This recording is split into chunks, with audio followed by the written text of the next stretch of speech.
Good evening, dear colleagues. Closer to the mic. Non è acceso il microfono di oggi? Non è acceso.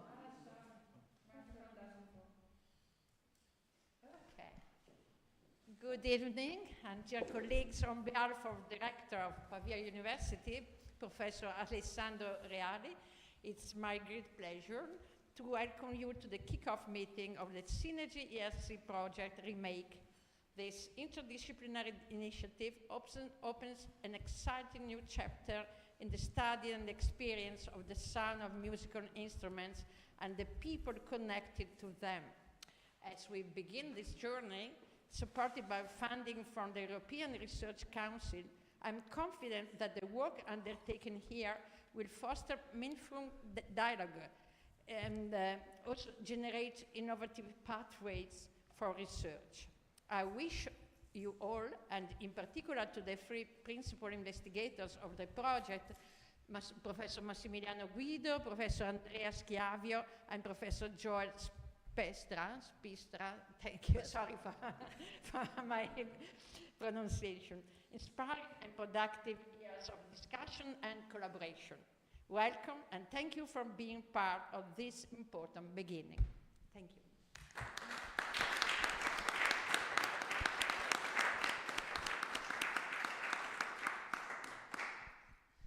And now a few words of welcome also from Fulvia Caruso, who is Professor of Musicology here at the University of Pavia, and also Chair of the Department Committee for Research. So thank you, Fulvia.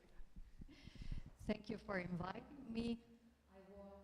I want to speak longer than Elena. She already said everything had to be said. We are really proud to have Massimiliano Guido with us. He's a friend and he's a great scholar, and all his team, all the team that built this project is amazing, and I think that you will discover it very soon. So as head of the research committee, I can't be happier than now with this wonderful project. So thank you for being here, for not leaving us, because we know that this kind of project, professors can leave departments and go somewhere else. So we're very happy to have you all here with us, and I'm looking forward to listen to what you're going to tell us.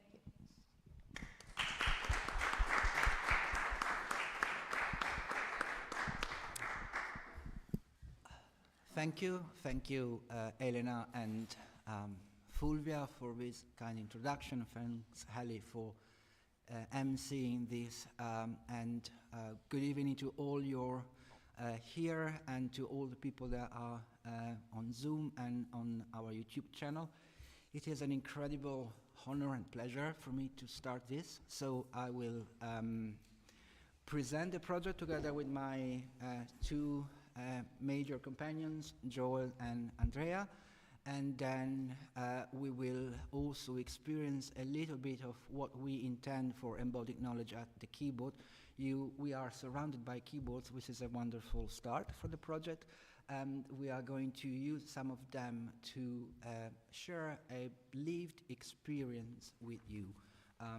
We all are musicologists, music lovers, music practitioners, artistic researchers, scholars, but above all, we are all human beings, and we are living and experiencing music as part of our daily life. And this is so important, and sometimes we tend to forget that our experience is as the core of what we are and not of what we do.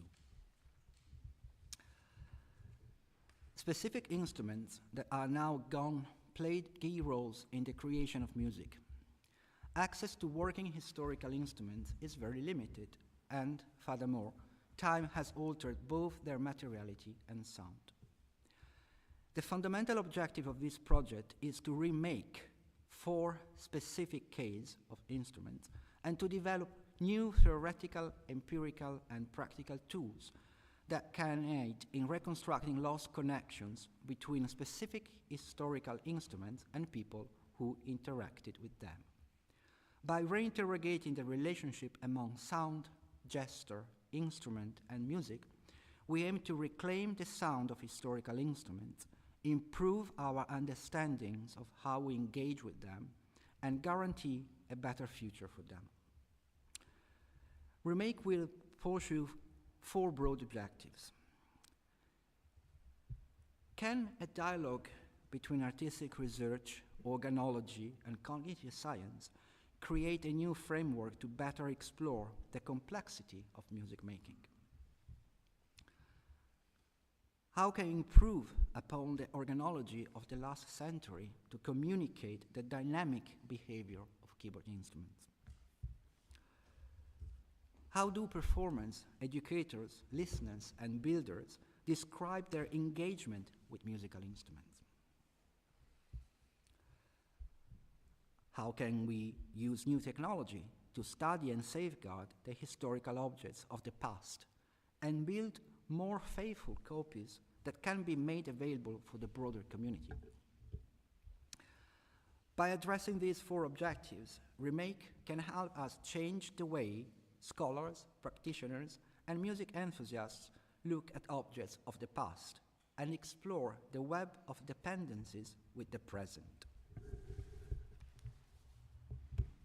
Organology will help us look for traces of the builder's actions within the materials. The affordances of the instrument are a result of complex interactions between materials, building techniques, human intentions, and the patina of time. Musicology will help us look for the performing composer's intentions. This process historically resulted in products from improvisation to fully written compositions. Myself and the Pavia team will explore the silent objects of the past and the newly built instruments and document their materiality and collect evidence of the interplay between abstract ideas and their physical realization. Artistic research focuses on the performer's gestures that these particular instruments afford and that are essential to performance. So our team in Göteborg will try to unlock the tacit knowledge in historical performance practice sources by embodying their ideas using specific instruments. And finally, embodied cognitive science examines how resources from the bodies of builders, players, and listeners contribute to shape their own musical experience. And these experiences are not static or fixed, but in fact are formed and transformed in acts of musicking. So my team and I in York will explore the applied dimensions of this framework and design a range of empirical studies from different perspectives and approach to explore the embodied relationships between people and their instruments. So basically, in order to investigate the embodied sound of museum instruments and to capture this web of human physical relationships that they entail, we need a novel research framework, which is what we call cognitive and digital organology, or CADO. And CADO engages with the people involved with music, the instruments that produce sound, which are interlocked into a system that evolves over time in a space that is at the same time social, cultural, material, and digital.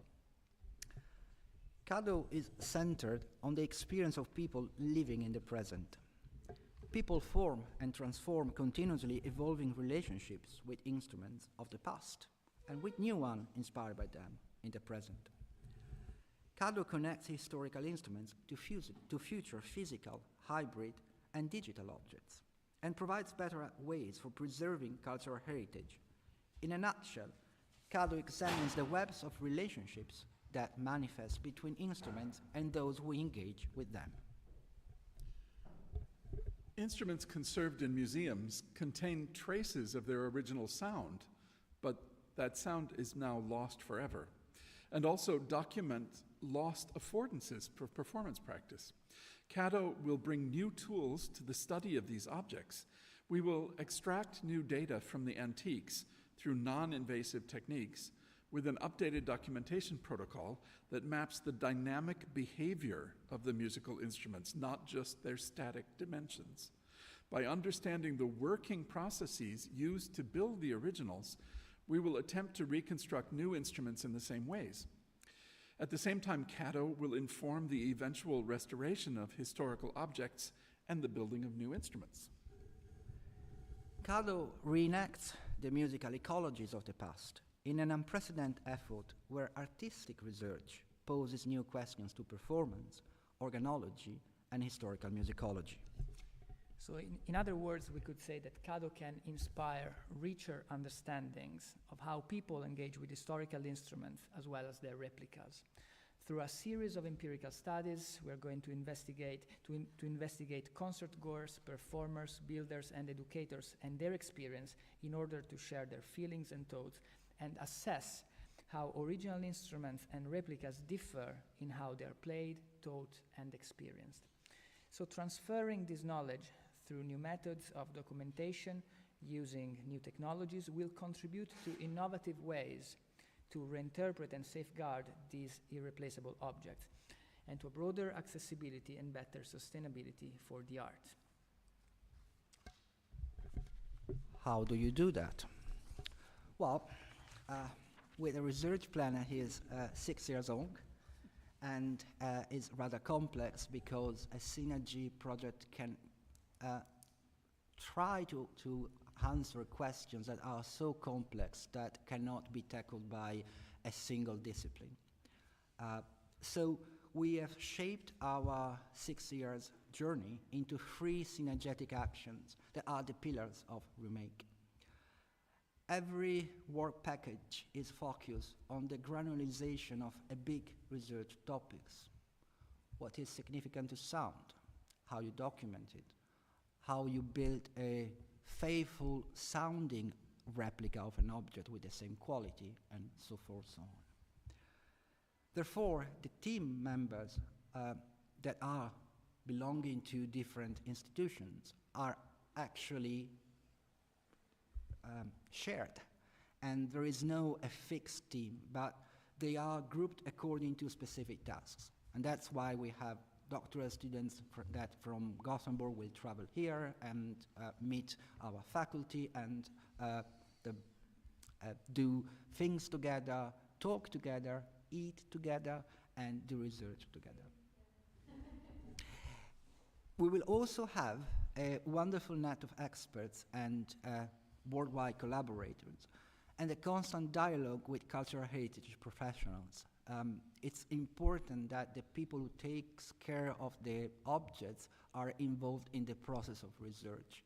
It's important that the people who are building instruments nowadays are involved in the research, not only as people who are asked something, but that are asking the research questions. So again, how do we do that? How can we achieve such objectives? Well, we have tried to develop our plan into 3 different synergetic actions, and this is the first one. So what you see here is our plan for the first year. So the main idea for the first year is basically to try to establish a common ground, a common theoretical and experimental framework that we will use to develop new insights that can inform the future of the project. So we will basically work together for the first year in a series of seminars and projects to try to develop a shared language and try to work on specific pilot experiments to set also the groundwork for future more complex studies.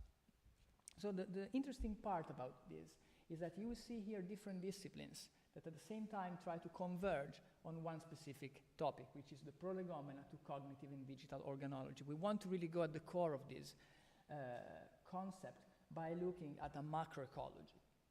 So we want to try to capture the core of our project by combining different aspects from different disciplines. And the questions that we're going to ask are driven by the complexity of artistic research, but at the same time remain meaningful for each of the specific domains that we are expert into. So This collaborative work will start from a focus on the macroecology, but then we'll develop further into 4 different, more granular microecologies, which Joel will now illustrate. What is a microecology? That's a very good question. Yes, it is a good question. We made it up. The research we did in Göteborg for many years allowed us to see how radically regional and different types of organs are. We often just use the shorthand an organ, but there isn't an organ. There are hundreds and hundreds of historical European traditions of instruments with pipes. And the Renaissance Italian organ has about as much to do with the theater organ as a bicycle and a barbell. We can't interrogate all clavichords or all harpsichords. We're going to take specific instruments and try to experiment with not just microhistory, which is asking large questions of small spaces, but introduce artistic research and performance aspects in order to make it a living ecology where we can also interrogate where the body meets the instrument. So you see our 4 microecologies here. They're going to be built around 4 specific instruments and 4 iconic composers from the 17th to the 19th centuries: Pasquini, Bach, Mozart, and Chopin. And then we are also going to unpack these old stories and address the gender imbalance introduced in all of these composers' stories in the previous century. One quick example, the microecology around Zenti is, the people around Zenti are very interesting.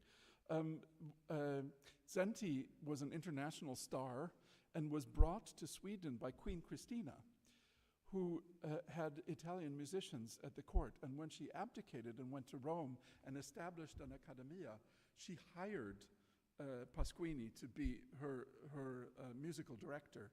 So the landscape and generating power of music culture in Rome around Zenti without talking about Queen Christina is unthinkable. Each composer will be linked to a reconstructed or restored instrument type, but also we are going to try to use the existing material about performance practice, which are all process descriptions, in order to reenact the ecology of meanings and sounds and gestures and ideas that inhabited the original landscape of a relationship that Max has reminded me to describe, because it says the P and I. That's not PI, principal investigator, that's performer and instrument. So it's shorthand for us to describe the relationship between when a person meets an instrument, the affordances that exist between those two generate a technique, but they also generate inspiration. They generate new ways of making gesture, and those gestures generate new musical ideas. So it is a dialogue that exists in between those two things and cannot be described by either of them separately.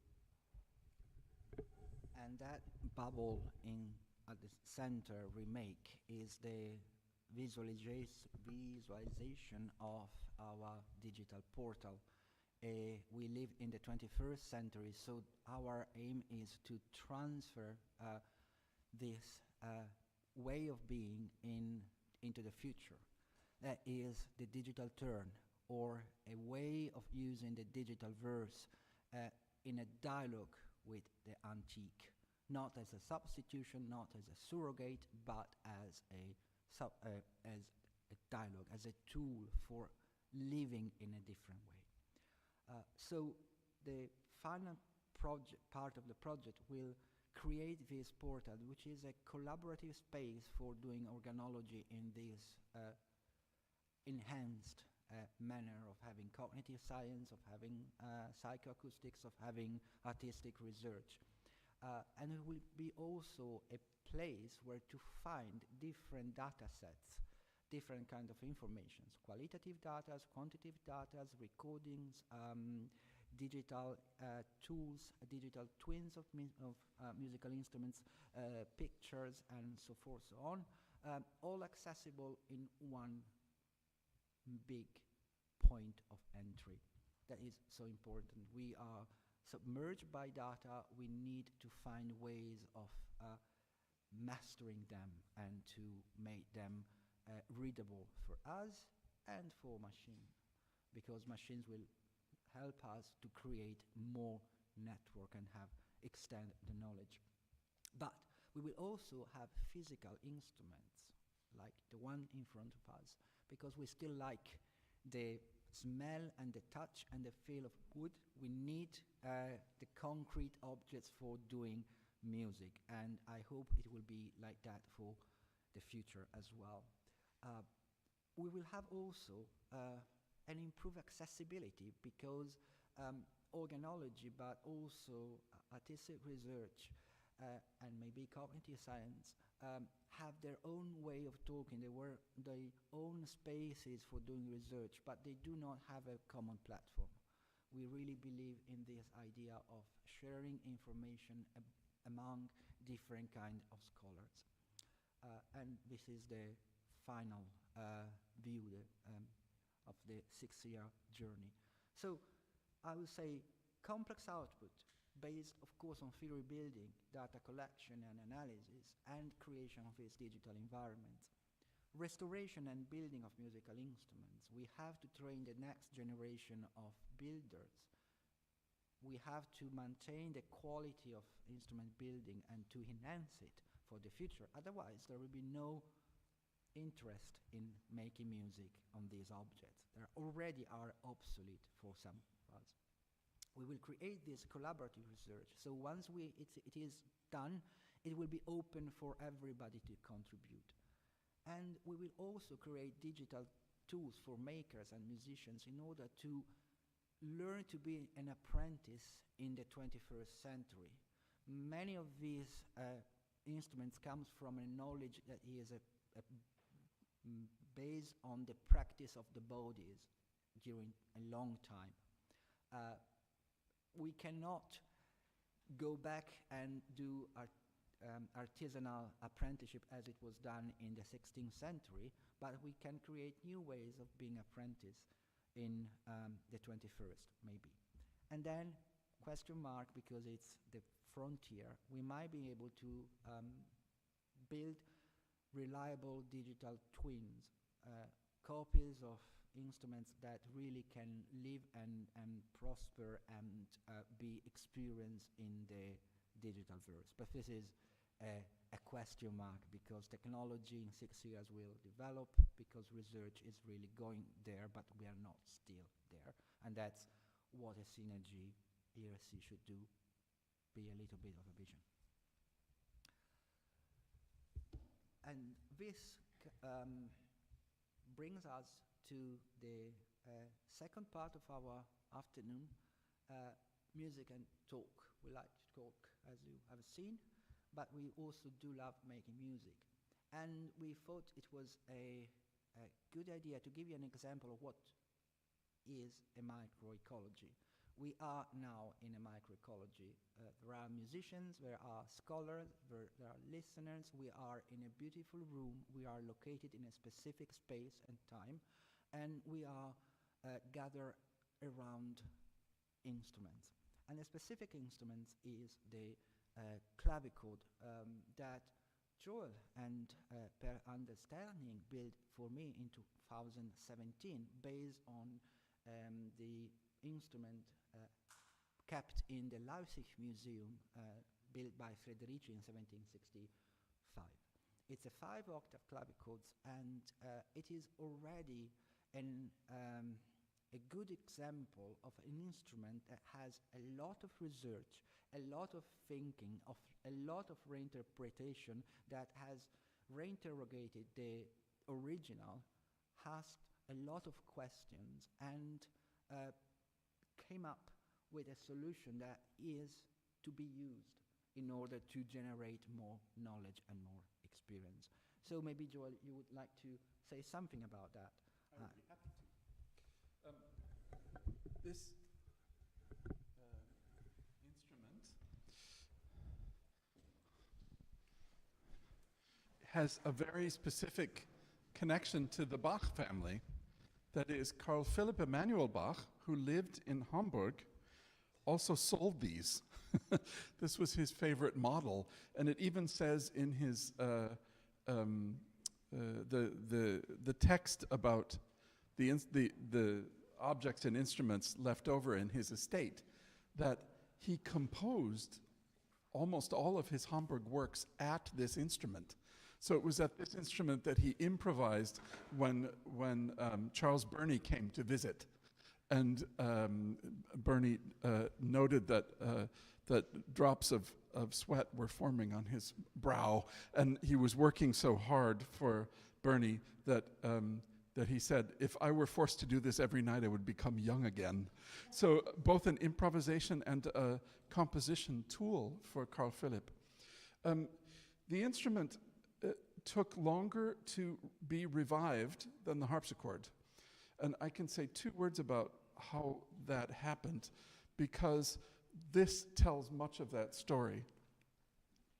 Here we have a fantastically well-preserved example from Arnold Dolmetsch, based on the instrument he designed. I think the first one was in the, already in the, well, yeah, his historical copy. Done. And Arnold Dolmetsch was a French instrument builder who introduced gambas and recorders, and was very active with keyboard instruments as well. He started out copying an instrument like that so carefully that you almost could play it like the original. And then, because he was part of a conversation of artists called the Arts and Crafts Movement, he followed their dictates.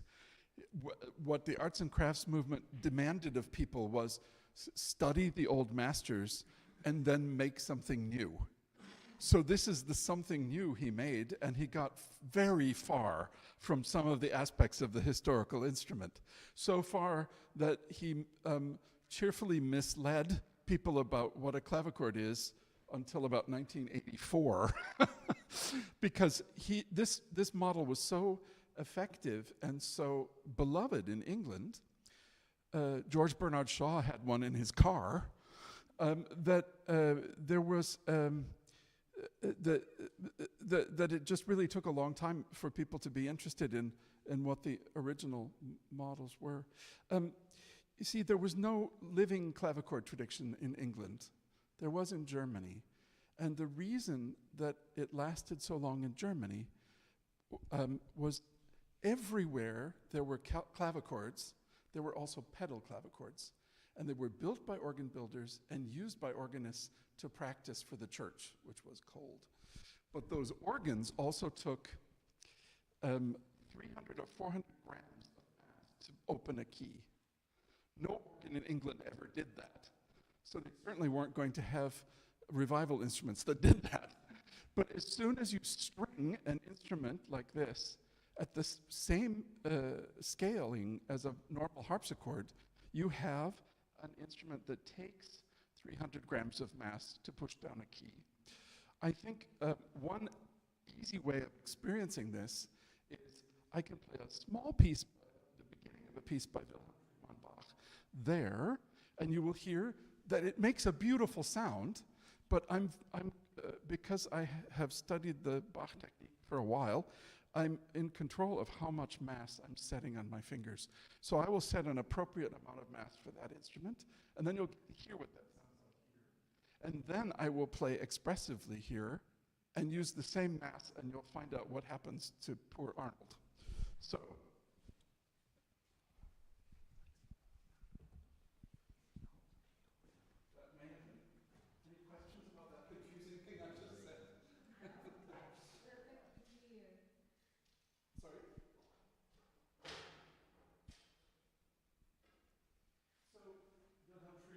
Loved the clavichord, and he's called an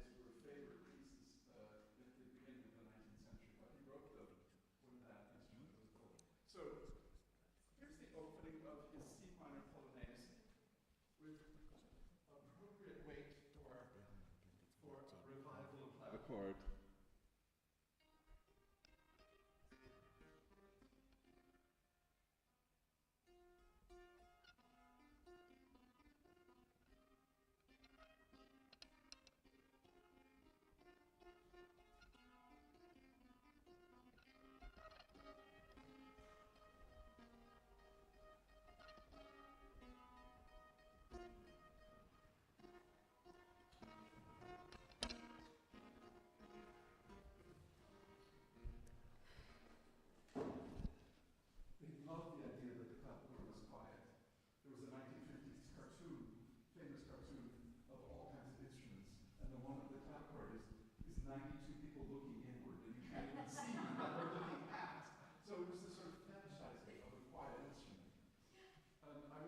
Same way to see what Friederici thinks of that.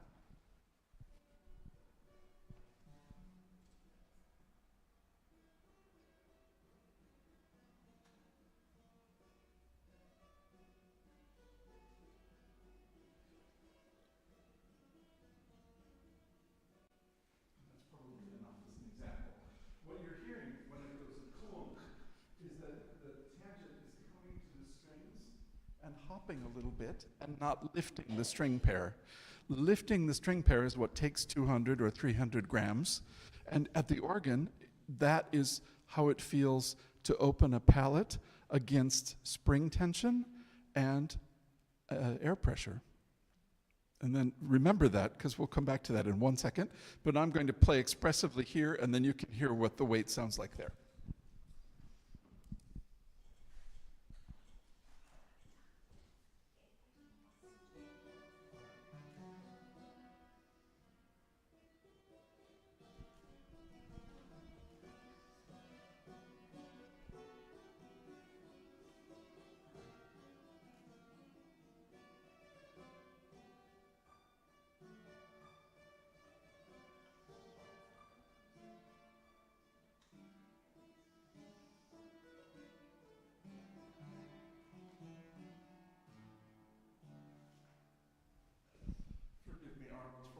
To do.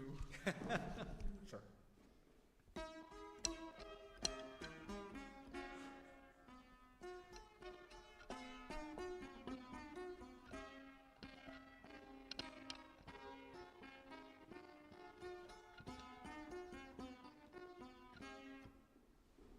You notice the difference?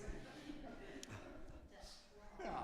So here you can play beautifully, but if you set any of the natural weight of your arm on the key, you bend the pitch so much that it's unrecognizable. But they fetishized this as well. Albert Schweitzer thought this was fantastic. He thought, wow, an instrument where you can actually play string quartets and play.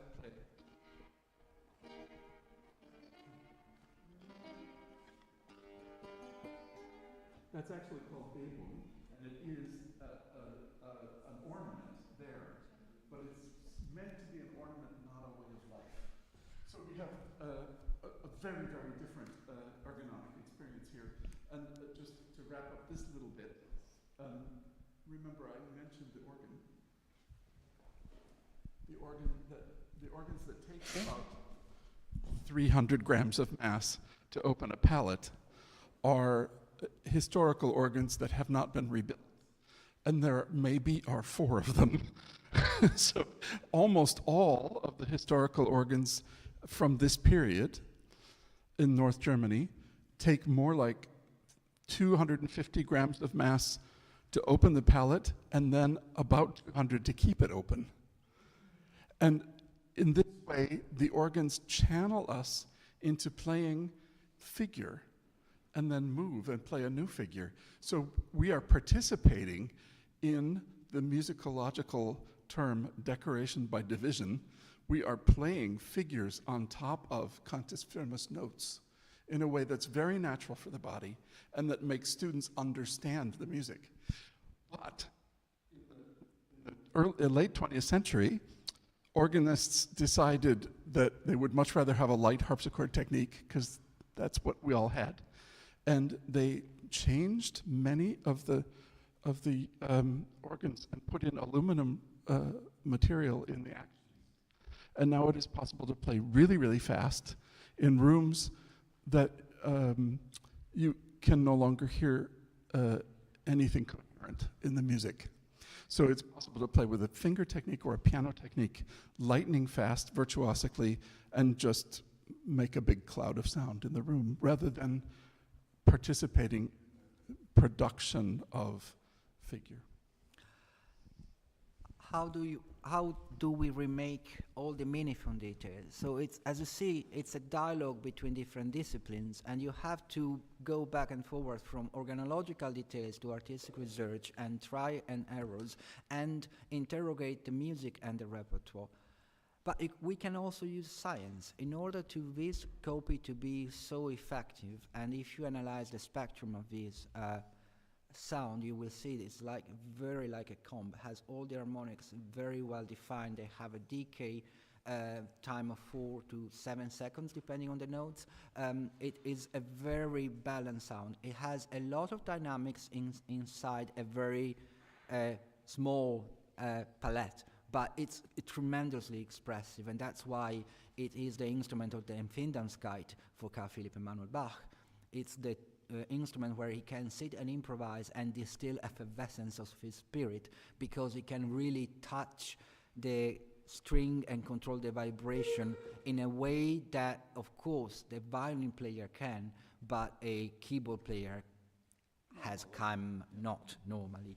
So we did some experiment, and we simulated the vibratory behavior of the key levels in order to maximize resonance and to be as free as possible to transmit energy from the tip of the finger to the tangent. But so when you train on that kind of instrument, you develop a technique that has an embodied feeling of what you're doing. So if you go for that historic-based technique to that kind of instrument, you can sort of master the sound and realize, oh, well, I should play like that, but the instrument is telling me something like that, in order to get a sound that is an approximation of the quality that you know you can get from a good copy of old procedures. You just have to adapt your technique, and that's what I'm going to do very briefly for not annoying you.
So, thank you, Max. I think Max gave a very good example of empirical work, first on the screen and then in practice, so we can all be witness of this beautiful combination of art and science. But empirical work, of course, takes on multiple formats, and one of them is that of qualitative methods as well. And this is what I'm going to to show in just a couple of minutes, so this is going to be very challenging, but I'm going to give you just an example of what the contribution of cognitive science can do within this specific format. So we have heard about, we've heard different techniques, we've heard different instruments, but we have actually still not yet understood how exactly to verbalize those different experiences. How can we make sense of those? And what exactly are the relationships between our gestures and the sounds that we hear, as well as the emotions that are evoked on that? And what kind of differences can we draw when it comes to people who have the actual experience of knowing how to play this, and those who may not be familiar with those instruments and those techniques? Well, we can have the tools to do that, and to try to understand at least some of the nuances involved in those differences. First, as we anticipated, we can work with qualitative data, and this means asking people about their own experience. We could develop a number of questionnaires and ask performers, we can ask educators, we could ask listeners, and try to begin getting a first taxonomy of experiences. How are we going to use it then? Well, we have to go from singularity to a more general understanding of this phenomenon. And so there are different ways in which we can do it. First, we could use these qualitative data to draw some categories which can be useful for us to interpret what we witness and how builders, for example, may work and change some of the materials in order to change the output, the sounds that we hear. But also we could use the uniqueness of this qualitative data to develop more quantitative tools, for example, psychometric tools, so validated surveys that can be used to a more general population, which can give us a more precise estimates of how people can experience, for example, or how people can draw differences between those instruments. And this is, I think, very important in order for us to predict in the future how different changes will give rise to different experiences. And this can be really useful if you really think about it to educators, for example, who will know, who will be informed about what kind of nuances are more important than others for learners to cultivate their musicianship. So this was just an example. Thank you. And now we come to the third part, that is a team introduction and then a sort of open discussion. And it's going to be chaired by Fulvia, who went to silence the genitals, so we have a little moment of... She's back. It's you.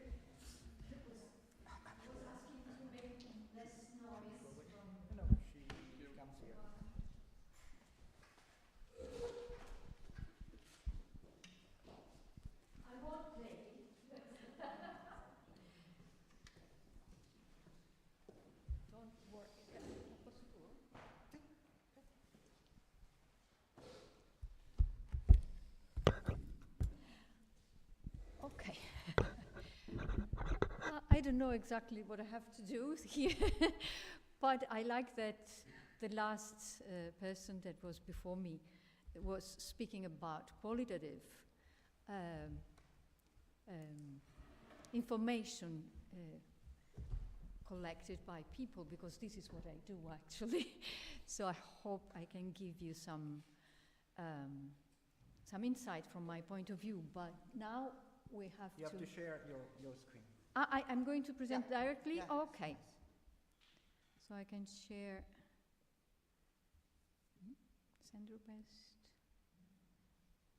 You have to. Okay. Okay. But I have to open it before.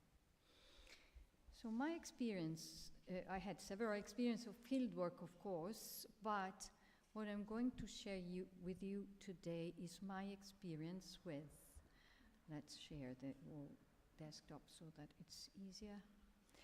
My experience with violin makers, I did the nomination of violin making in Cremona no, perché, scusate, when I'm tired I cannot speak and do something else. Volevo fare visualizzare il relatore, bravo, thank you very much. No? I think just a portion of the screen then should be there. Okay. No, ma io devo leggere, però. I have to share only a portion of it, because I need to read because it's, sorry. Would you like me to help? Yes, please. You are a technician. Good. You're the technician. Am I? No, yes, please.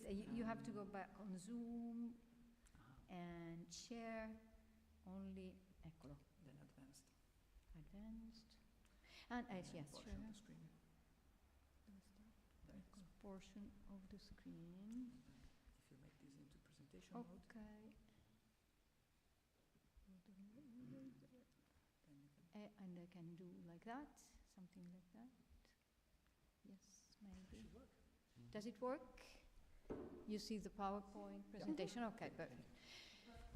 So in my references are not so updated as the ones you will have for sure, but I came knowing these things when I was doing my PhD in cultural anthropology many years ago. I won't say how many years, but many. You will see from the quotation I put there, but without the dates. But in the 30s, so I'm not that old, already Marcel Mauss was talking about the definition of technique.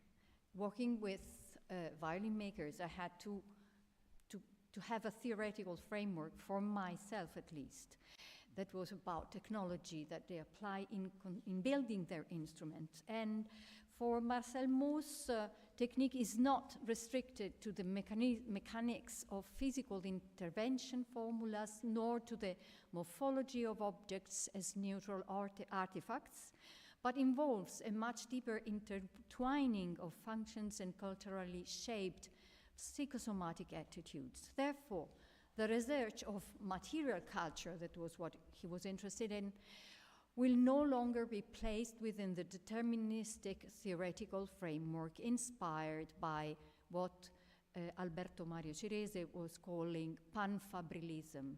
That is the conception according to which the institutional forms of society are dictated by the functional demands of a technological system of some complexity, nor will it be referred to the possibilist sphere of pansemiotism, according to which technology and traditional techniques would exert no influence on the form of society, except insofar as they place exterior limits on the space of human actions. Both of these positions appear quite reductive and simplistic. The sphere of capacity and action, that means concrete manipulation of external world, inherent to very human population, which is precisely what we define as technology, is a challenging theoretical category because it cannot be conceived as separate from the co-present sphere of social relations and cultural ideas.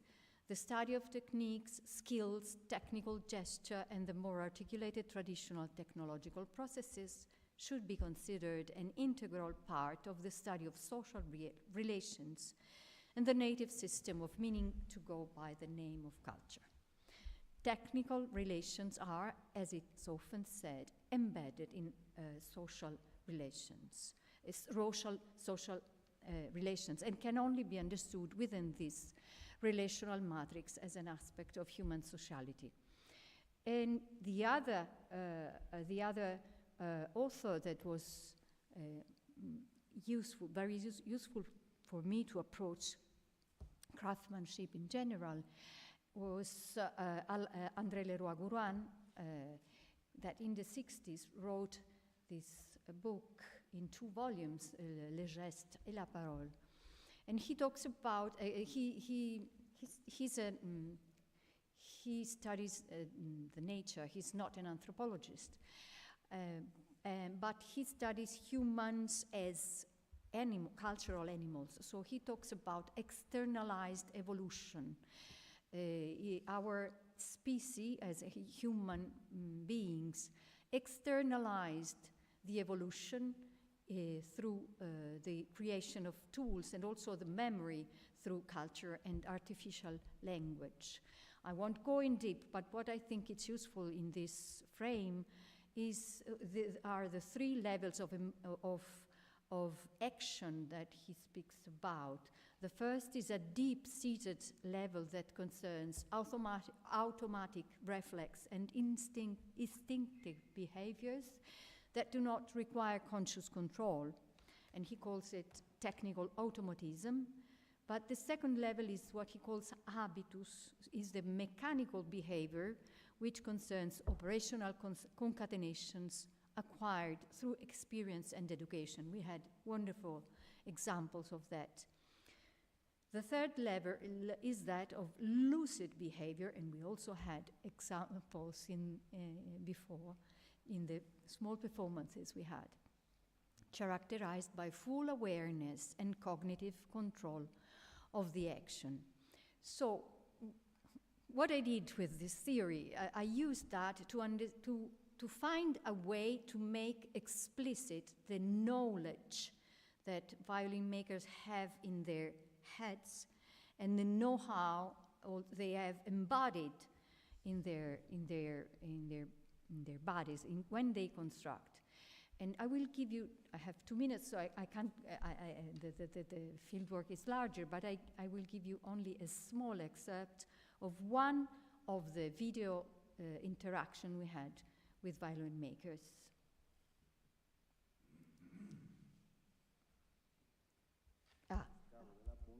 L'audio è qua.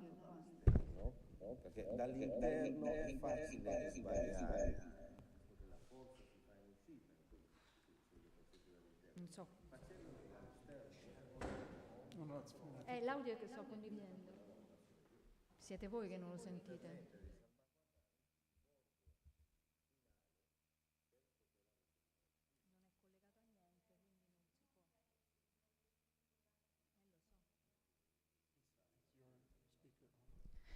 Perhaps we can share the link to your whole video to our. Yeah. Well, these videos are all published, but there is no English translation. That's the only problem. But I think that all the images speaks by themselves. We went in the shops and made very precise documentation of the gesture and of the action with tools on the wood and in 4D, so very high quality of video making.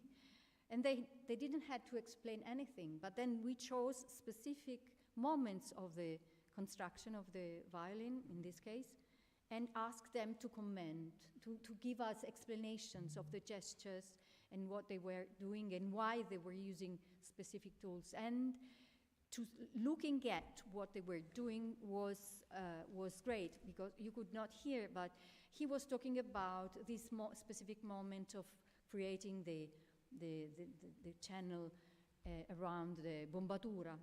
I don't know the English word. And he said, well, we should see exactly that. And then it was exactly the moment that we showed him that specific gesture he was doing in precise,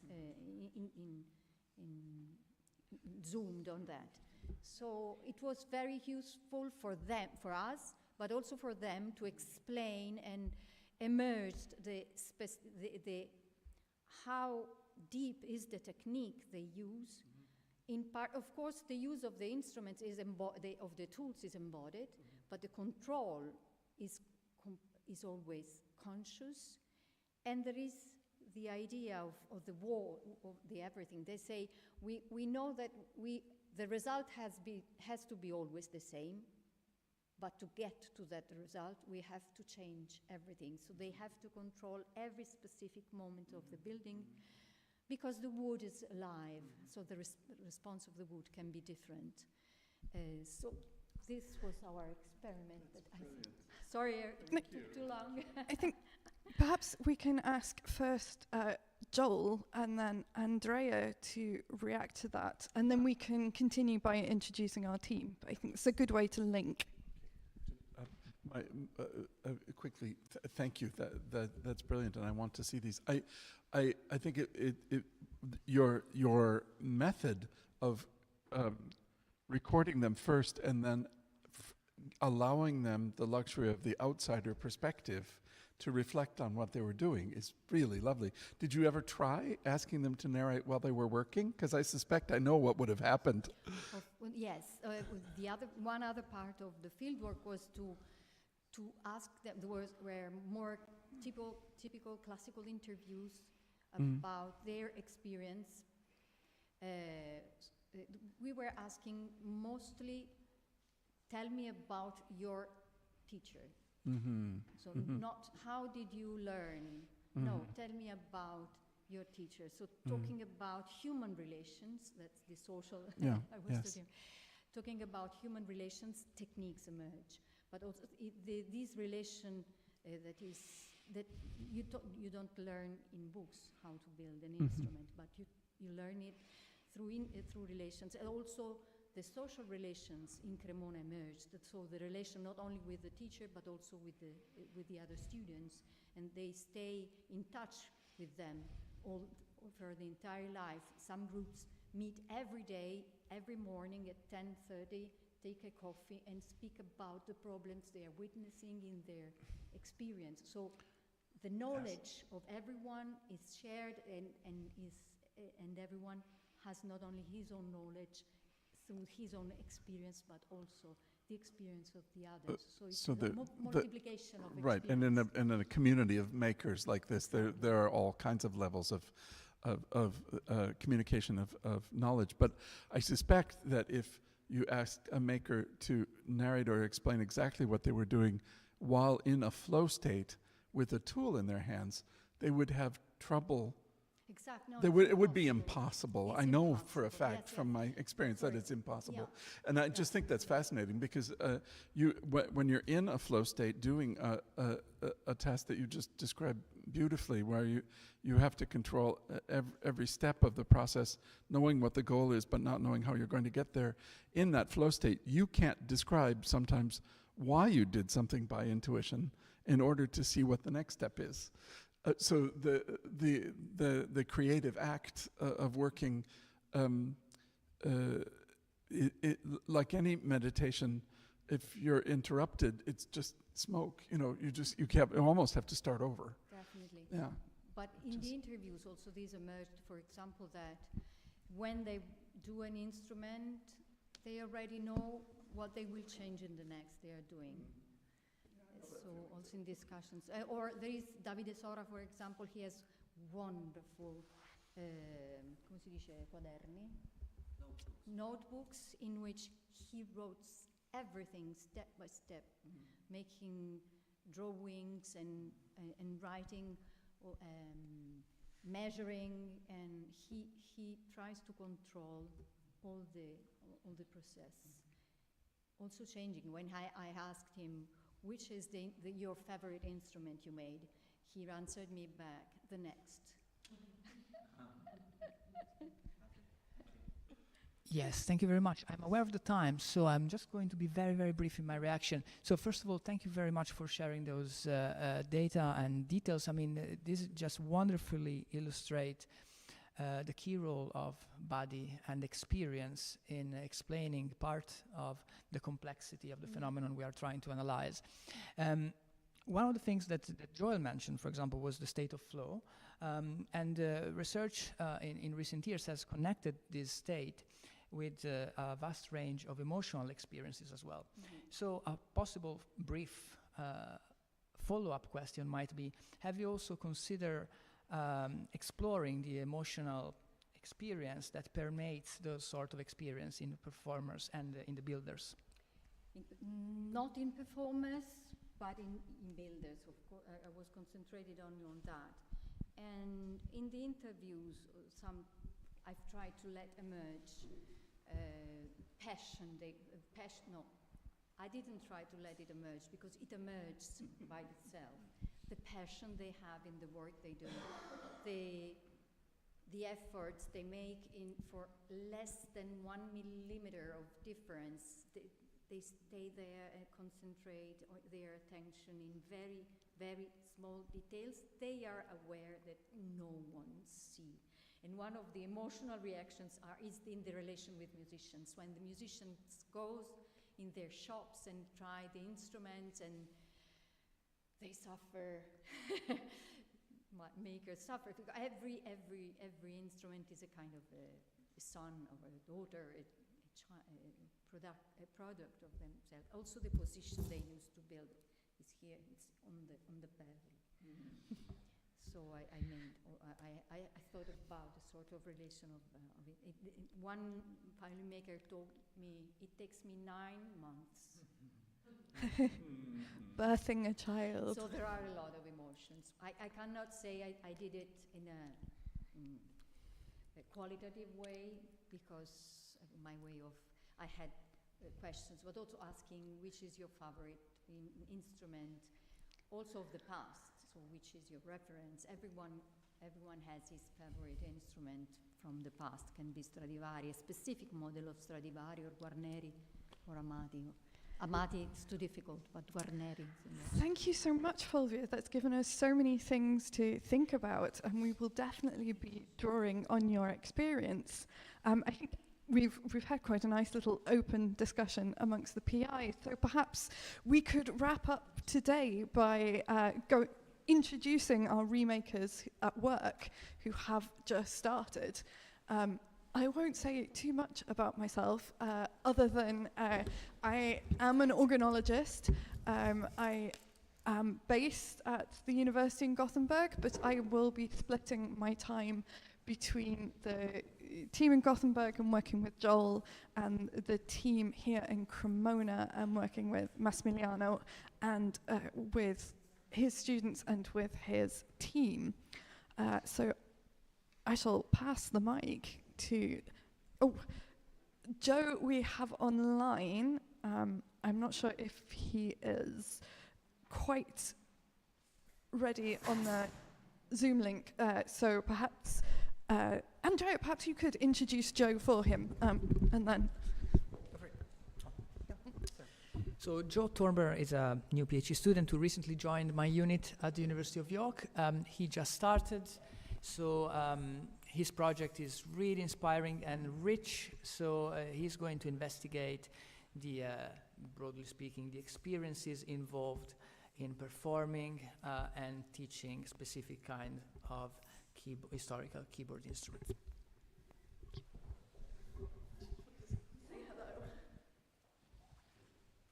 Hello everyone. My name is Jakob.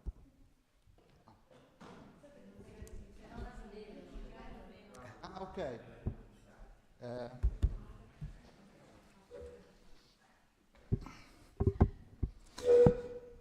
I'm Jacopo Berti, doctoral PhD in heritage and science. My background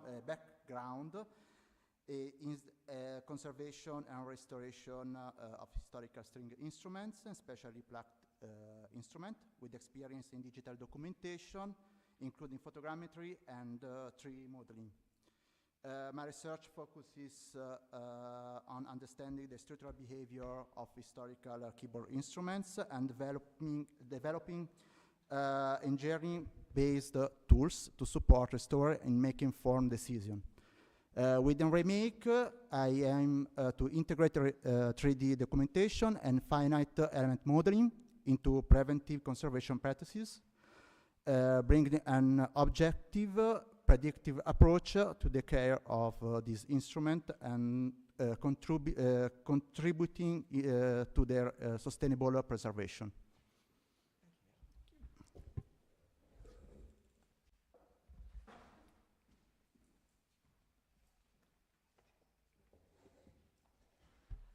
I'm Matteo Lombardi, and I'm a PhD student here in Cremona. My background is all here in Cremona, and so I think you know me quite well. And my experience are on Aurici, and that is an association in Piedmont on historical organs, and I'm one of the admin of Organi Bresciani website, and I did also other researches on organs, particularly archival researches. And my PhD in the Remake project is about Girolamo Zenti, his life, and the importance of this maker for the diffusion throughout Europe of the band side, and his influence also for other makers around Europe.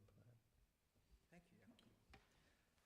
And I'm going to add that many more remakers will join us quite soon as postdoctoral researchers and doctoral students. Numerous calls will be open in the next months as computer scientists and artistic researchers, digital humanists, and so far so forth. So it's a very complementary environment, and also the Remakers are an extensive web of collaboration. Here you see some of the faces, there is almost all of them. You will recognize some of members of the advisory board and of the member of experts. We will present them officially tomorrow in Pavia. So thanks for joining us. I don't know if we have time for any questions or reactions also from the internet and from the floor. We currently have none from the internet, so Okay. if there are some from the floor, I think everyone's just stunned. Yes.